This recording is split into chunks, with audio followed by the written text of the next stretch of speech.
So you had a team, not only yourself listening at the bargaining table to your own people and to the other side, but you have a group of people around you, Yes. your team, that were listening very carefully. Constantly. So there wouldn't be any miscommunications or misunderstandings in terms of what was being Absolutely. Well, that's absolutely critical. And you got to listen. They got to listen, and remember that there's always a little bit of theater. Every time you get, I mean, we'd have 70 people. You take 7 local bargaining committees and a master bargaining committee, all of our experts and the people from my office in a room. You got that many people in a room talking about so many different issues. There's some theater involved. People want to be seen and want to be heard. But so it was always critical for me. If I left the caucus meeting at 10, I'd usually call the company guy and say, I'll meet you at 11. And I would wait to see who dropped in, just wanted to talk to me for a moment. So I'd listen and get a better understanding. But it would happen. I knew it was going to happen. It did. Almost every day of our bargaining, people would want to say, you heard that there, but listen, I'm there. I know what it takes to settle this. And that's all very, very important. Some leaders will say, well, I'm not meeting with you. I'm not going to meet. You're just a bargaining committee. I'm going to meet with the chairperson or whoever. I never did that. My door was always open. I never, ever closed my door, both in bargaining at that hotel and in my office in Willowdale. My door was always open. Whoever wanted to walk in, walked in. And I assume it has served you well over your tenure. Absolutely. If it wasn't working, I would have changed it, believe me. Tell me about the exchange of information. Here we have the CAW, very sophisticated in terms of arriving at its mandate, good research staff who would present proposals to management, well researched, I would assume. And I would also assume that management would have good information, well researched. So in the exchange of that information, how did that work? Did you get third-party validation? Did you seek outside counsel on a particular issue, or whether the database that they were saying was correct or incorrect? How did you reconcile those differences between the competing information? Mm-hmm. Well, I didn't see it as competing information. The company's always, every major company I've ever dealt with, on opening day, within a few hours of the formal opening, they'd say, well, we'd like to meet your committee. We want to make a presentation, a PowerPoint presentation, or the old days, a slide presentation. And they were very good at it. I had this saying, which I used when I gave speeches to the academic world, or the business community, the Chamber of Commerce, is that, and this was before I retired, I'd just like to once, before I retire, walk in to a room with my bargaining committee and the company's bargaining committee there, and the chief negotiator for the company, say, Buzz, come on in, bring your committee, we're making all kinds of money, we want to share it. Never happened. When companies made those presentations, and I started out on the premise, they're going to show as bad a case as they can in terms of the numbers that are out there publicly that they're using to sell their stock in the marketplace, or to get a cheaper bank rate. That privately they're going to tell you that's all smoke and mirrors. Things are a lot worse than that, and they'll make a hell of a case. They always made a hell of a case when they're making money as to why they couldn't spend it at the bargaining table and why they couldn't improve things at the bargaining table. And of course, when they're losing money, they use that case to make the case to give up some things that they thought we should have never won in bargaining in the first place. So having confidence in our guy. We had an economist that worked with us for many years, name of Sam Gendon, and he retired in the early part of the last decade, and we brought in another bright young economist named Jim Stanford, who's still with the CAW, and I had complete confidence in both those people. And when the company would make their presentation, they would give Sam Gendon a copy of the hard copy. In those days, before we had the computers and the emails and the PowerPoints, and then later to Jim Stanford, and they would take that and decipher it, and they would put together a presentation, and we'd call the company within 2 or 3 days, and then we would make a counter to them, highlighting, and never once did the chief negotiator for the company come to me and say, Bud, that wasn't accurate, what Jim Stanford or what Sam Gendon presented. Never once. As a matter of fact, on many occasions, they wouldn't defend their own numbers against our person. I recall once in bargaining, the company was taking a very hard line on our pension improvements, and they told us that this money would cost them a certain amount of money. Anyway, they said, look, we can do this, but there's $100 million there that we can't cover. There's just absolutely no way that this is our fixed thing. We can't go above that number. And this was General Motors, of course, with those kind of numbers. So one of our young researcher named Jeff Wareham, he spent all night crunching their numbers that they give you. They give you all these penny sheets, we called them, the data. And then the next morning, I mean, he'd been up all night. Next morning when I come down for my coffee, he'd come in, and he was all excited. He said, I found an error in their numbers. They screwed it up. He said, they're off by their cost by $200 million. He said, their cost is $200 million less than they're saying. Never mind the $100 million that they're there. They could give us what we want and still be $100 million better off than what they're saying. So I brought his guy Stanford in. We reviewed the numbers, and then I went and met the company. I didn't want to embarrass them. I didn't want to put them in front of the whole committee, both committees, and say. And that's another key, by the way. Don't try that one-upmanship. We'll come to that. Yeah. So he looked at the numbers and talked to his guy. Got back to me in a couple hours. He said, "Oh, Buzz," he said, "your guy's right, and we appreciate it. That makes a big difference in the numbers, but we still need $100 million." That's bargaining. That's the way it works. Place of negotiation. What's your preferred place to have your negotiations? Would you like to have them at the CAW hall? No. Hotel? No, hotel. Why? You got to get away. You got to get away from the pressures that are there.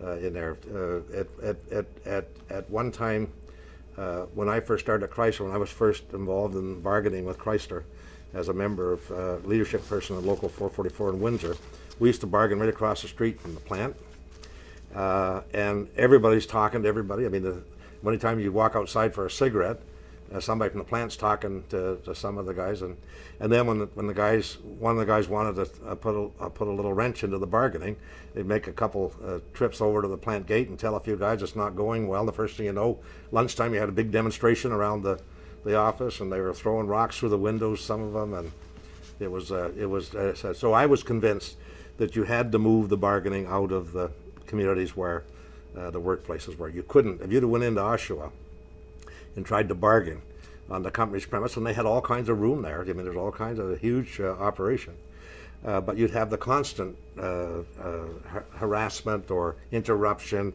and the other thing is when people are in town, they concentrate on the bargaining because they're not running home at lunchtime, they're not running home in the evening, and home is important, family is important, but when you have the responsibility of bargaining on behalf of so many people, you have to make that your total focus. So no, I much preferred.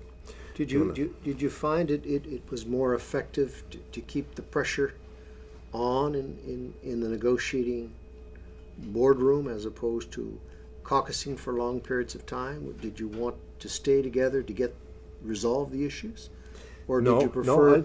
No, the only rule I had at that point was when you're going down to a deadline, and you only got a few hours. There's always time you've been working hard. You've been working hard maybe for the last 72 hours, and got very little sleep. There's always somebody that sees a nightmarish situation, and they'll start bringing things up. Well, what about this? Well, what is that? Look at that word, kind of thing. And then somebody will say, well, we're tired. Let's go have a sleep and get back at this in a few hours' time. And no, guys, we're going to conclude this thing. Because what I found in the early part of my work with the union and bargaining was that once you let people go to sleep and they get up in the morning and they're refreshed and they go through all of this, and all of a sudden they can't see any part of the things that we've already agreed upon. They say, oh, we screwed that up. The language says this, the language says that.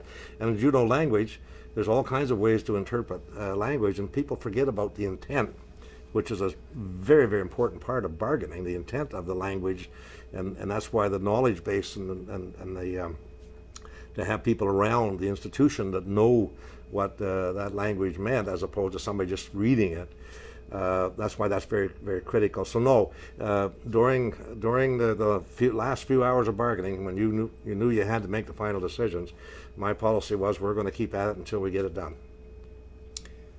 Concessions. Did you have your concession strategy mapped out well in advance? Did you know what you were going to give? I mean, you had a lot of knowledge, obviously, about your own demands and a lot of knowledge about what the other side was probably going to look for. But where did your concession strategy come into play? Well, we were constantly meeting, David. I met Jim O'Neill was a national secretary treasurer when I got elected, and we had worked together before that. In 1991, he got elected. I got elected in '92, and he was very good, very well organized, kept impeccable notes. So I always had this meeting. Once I met with the bargaining committee, had the caucuses, met the company, and reviewed, outlined what I had heard from the caucuses that morning. Then we'd have a meeting with the experts, with Jim O'Neill and myself, and Jim Stanford, my assistants. Usually there was at least 2 assistants involved in every set of the bargaining, and then the pension experts and that. And we would sit around and just talk about where we're at. Okay, now here's where the company's at. Here's where the guys are at. Let's have a good discussion here so that we'll have a sense of, well, if I meet top negotiator for the company and I tell him this has to be there, I don't want to make any mistake. I don't want to come back here and you guys say to me, you're nuts, Hargrove. Now's the time to tell me I'm nuts, not when I've got my neck out a mile. So we would constantly review, and that's why we called it the review committee. Constantly review where we're at, constantly, and avoid stumbling in. I said to guys, it's one thing to have a strike or a lockout on issues. It's a damn sin if we stumble in because we don't know what we're doing or we haven't done our homework to make sure that we've explored every avenue, and that includes a back door to get out of a tough situation. So no, there's nothing scientific about it. It was just hard work. So, but you did have a concession strategy. You knew what you could give away. Yes, we had a strategy. We never called it a concession strategy because we had a no concessions policy. We just called it strategic thinking or reviewing and constantly challenging ourselves as to what is doable and what's the bottom line about where we can get back with good faith and good conscience to our leadership, which is a bargaining committee, and then our broader leadership group, which is a shop steward body, and then to the members, and say, look, this is a major step forward. Did we have to make some adjustments? Yeah.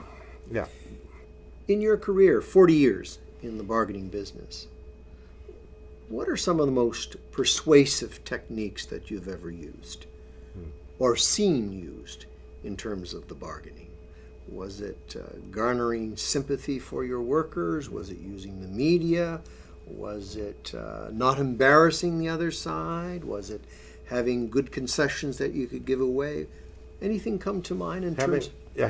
Always having a backup position, never getting caught where you say it's got to be my way or the highway or this way or the highways. Absolutely critical. I got a call this morning from USA Today and wanted to talk to me about a man named George Cohen. And he's the guy who's been appointed the mediator in the dispute with the National Basketball Association. They're starting meetings tomorrow for a couple of days, and I've known George for a few years. And they asked me a question. I said there's a lot of pressure on him to try to find a resolve to this. And I said, George Cohen's probably one of the best in the business at what he does, and he knows the sports field of labor relations better than anybody in the world. He's an incredibly bright intellect, hardworking relationship guy, knows what he's doing. But I said all of that won't mean anything unless the parties want a deal. And that has to be, that's absolutely critical. When you read, like we did in '96 with GM, once we settled Chrysler, we just assumed that could expect that GM is going to agree to that deal, because the parties, there was absolutely no reason to believe that GM didn't want a deal. And all of a sudden we find ourselves in this never land of GM doesn't seem to want a deal. What is this all about? So I would say the most persuasive thing is a threat of a strike or a lockout serves to focus the mind, no question about that.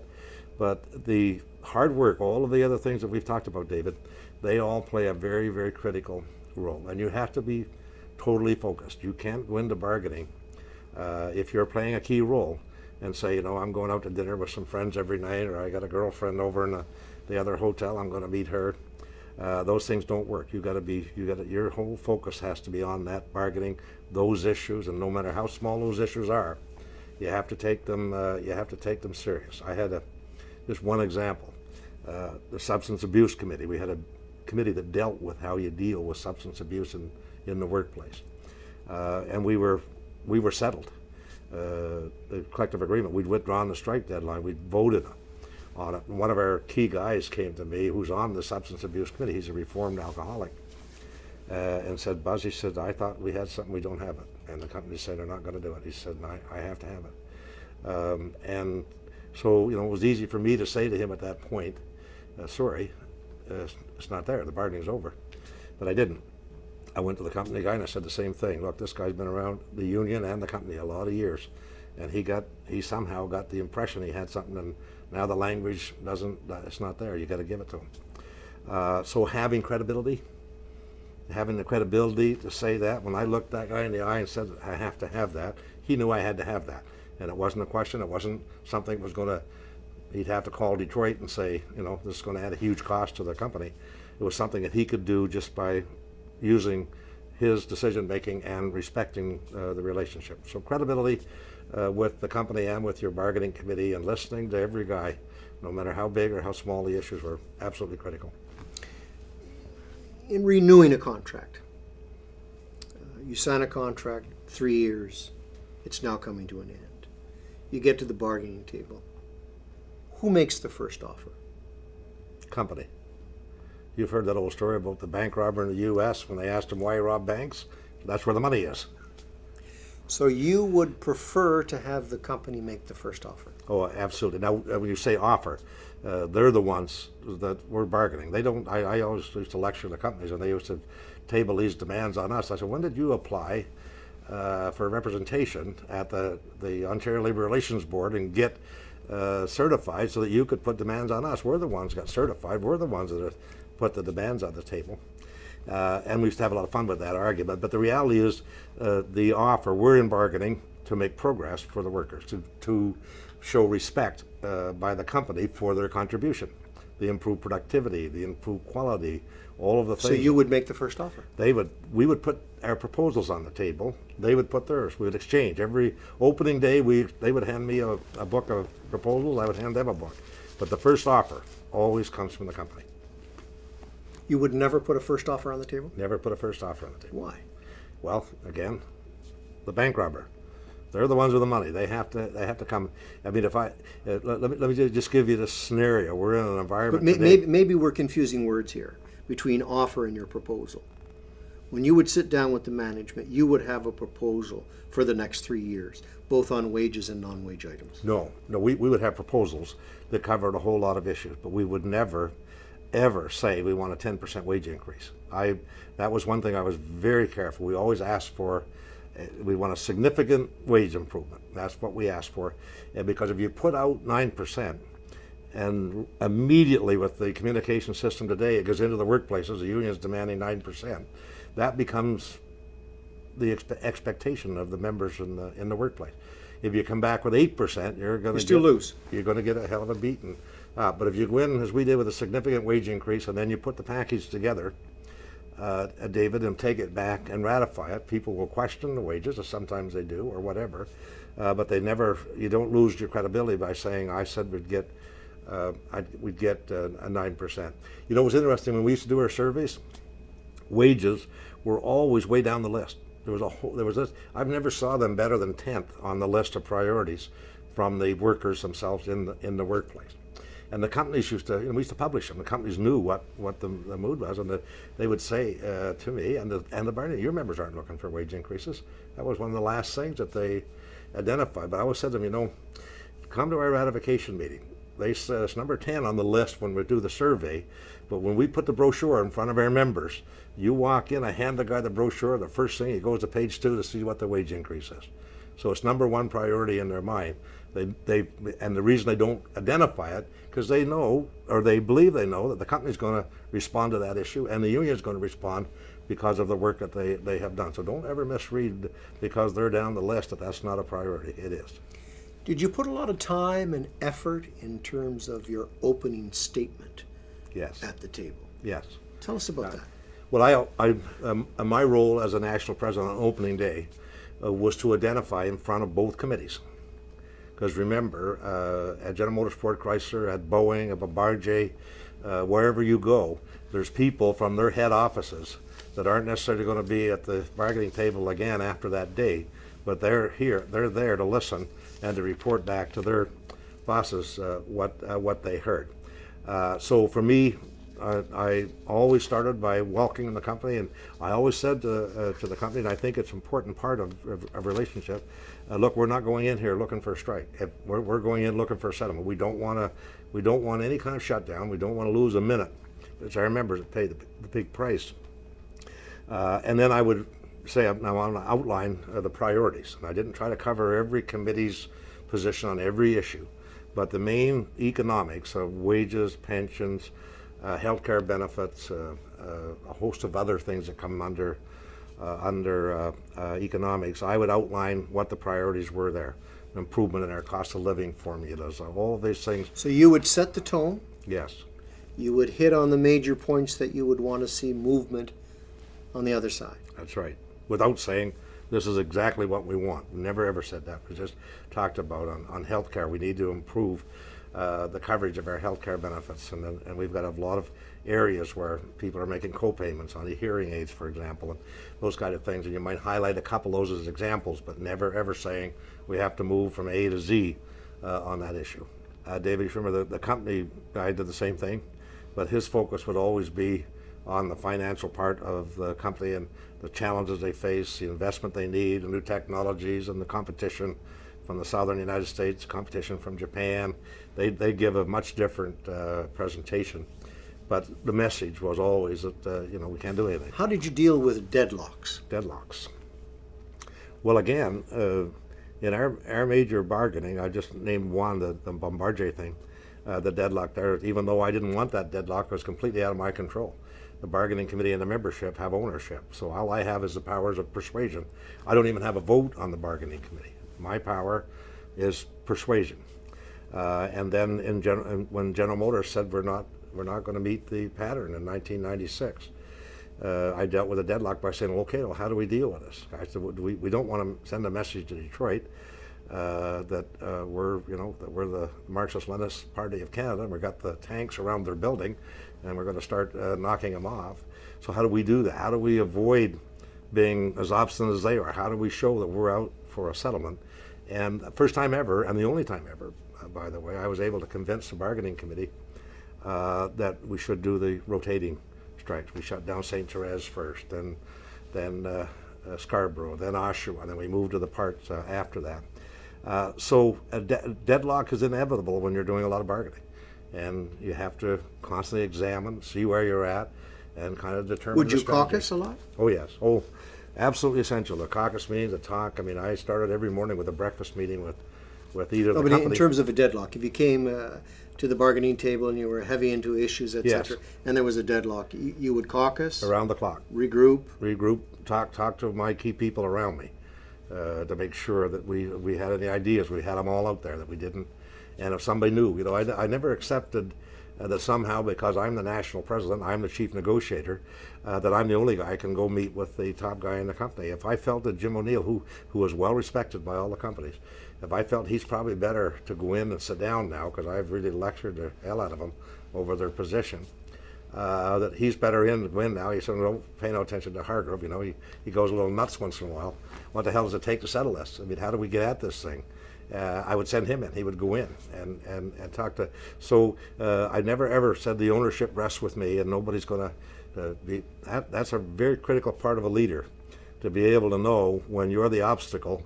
You better have a way of getting around yourself. So when you encountered those deadlocks, you would regroup. You would find a way in which to bridge the deadlock, whether it was sending an ambassador or some form of communications one-on-one, Yeah. or coming with new proposals or a Yeah. variety of different Yeah. proposals. Would that be fair? Absolutely. And What it's about also- silence at the bargaining table? But before I go there, David, to give you the example of, and most people who've never been around a bargaining table wouldn't understand this. We were in our 2005 bargaining, the second last bargaining I headed up, and things were good. Companies were making a lot of money. They were selling a lot of half-ton trucks and SUVs, and anyway, the negotiators in Canada agreed to a certain amount of paid time off, and it was quite significant over and above the other things that we had. And we'd already taken this to the bargaining committee. We'd already taken this to the 75 people in the room. Now it was a little smaller group then. It was down to about 50 because we'd lost Scarborough, we'd lost Quebec. And Rita comes into me and she said, Gary Calvert's trying to reach you. I was at a caucus meeting with our key advisors from Detroit, and Gary is the vice president for General Motors Labor Relations around the world. I knew him, respected him, and so when I took the call, he said, Buzz, he said, I'm in trouble. And I said, what do you mean? He said, I can't do the work time. I mean, he said, if you tell me I have to do it, then I have to do it.